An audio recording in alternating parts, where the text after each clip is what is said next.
Salut! Alors aujourd'hui on va voir comment faire une illustration en sérigraphie. La sérigraphie c'est une technique d'estampe qui te permet d'imprimer sur de multiples supports. Donc ça peut être textile, ça peut être bois, ça peut être grandes affiches. Donc on va voir ensemble toutes les étapes et je vais partir d'un dessin que je vais faire là tout de suite et après on va aller à l'atelier à mon école pour pouvoir imprimer tout ça. Où il y a des machines qui datent de 1800, 1900 donc très très vieilles. Et on va voir aussi tout ce qui est lettres de plomb pour imprimer. Alors j'ai jamais fait de sérigraphie avant celle-ci, donc je découvre vraiment en même temps que toi. La première étape, ça consiste à réaliser un typon. Un typon, en fait, c'est une feuille transparente sur laquelle se trouve le visuel original. Donc, c'est-à-dire que tu as déjà fait ton visuel en dessous, mais après, il va y avoir l'étape où tu vas le décalquer à l'encre de Chine. Ça, c'est pour être sûr que la lumière ne passe pas à travers l'encre que tu appliques. Il faut vraiment qu'il n'y ait aucune lumière qui passe, qu'il n'y ait aucune transparence. Un typon par couleur est nécessaire, donc je vais faire une première feuille avec la femme qui nage et ensuite une deuxième feuille avec les poissons.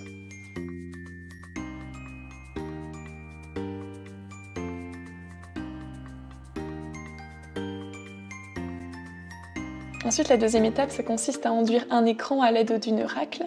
Un écran, c'est un tissu de soie ou de nylon qui est tendu sur un cadre en aluminium et c'est sur cet écran que va être porté le motif.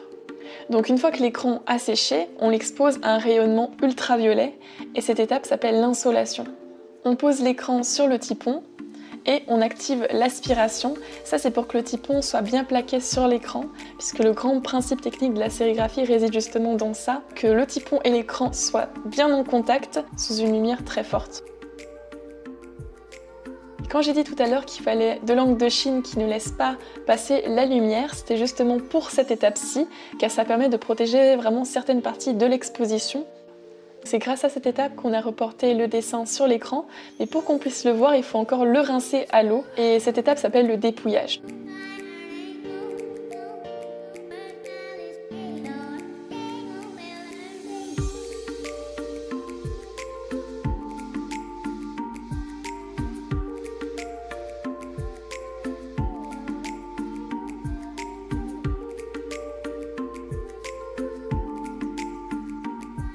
Après, avant d'imprimer, il faut voir si le dessin est bien calé, parce que si tu veux que ton dessin soit bien mis au niveau de la feuille, il faut que tu prennes quelques petits repères.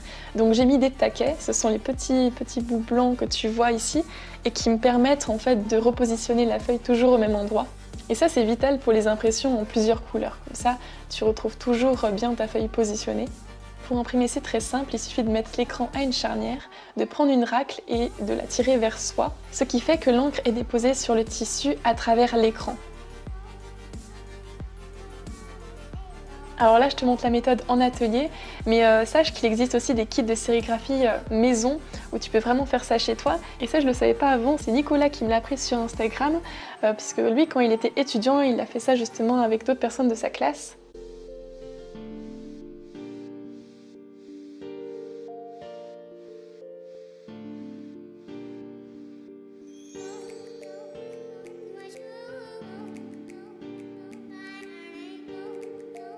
Alors on a voulu tester aussi tout ce qui est caractère de plomb pour composer une petite phrase en bas du t-shirt ou de l'affiche.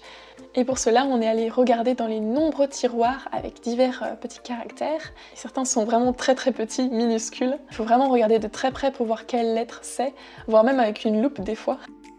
Alors pour choisir tes lettres, tu as un petit repère, notamment pour les plus petites, parce que des fois ça serait dur de tous les vérifier avant de voir la lettre que tu prends. Et tu dois composer ton texte à l'envers. Selon le principe du miroir, il faut qu'il soit à l'envers pour se retrouver ensuite au bon endroit. Alors ensuite j'ai fait un petit test pour voir si mon texte collait bien, si ça rendait assez bien, avant de passer sur la fiche finale.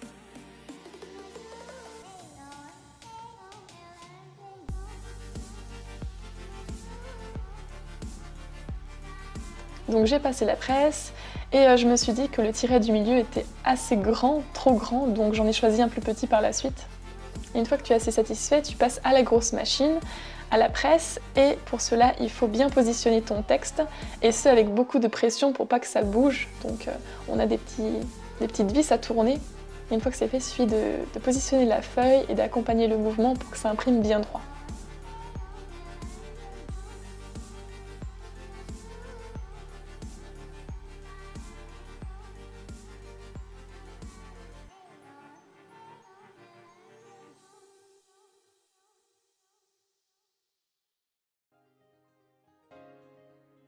Et là, tu peux voir toutes les superbes autres sérigraphies qu'ont fait mes camarades de classe. Ça te permet de voir aussi quelques autres styles qu'on peut faire en sérigraphie. Et tu peux voir qu'on retrouve cet aspect à plat très propre. Voilà, écoute, j'espère que cette vidéo t'a plu, que la technique t'a intéressé. Je t'invite notamment à activer la petite cloche de notification si tu ne l'as pas encore fait. Ça te permet d'avoir des petites alertes à chaque fois que je sors une de mes vidéos, comme ça tu n'en rates pas. Moi je te dis à bientôt pour une prochaine vidéo et en attendant, à tes crayons.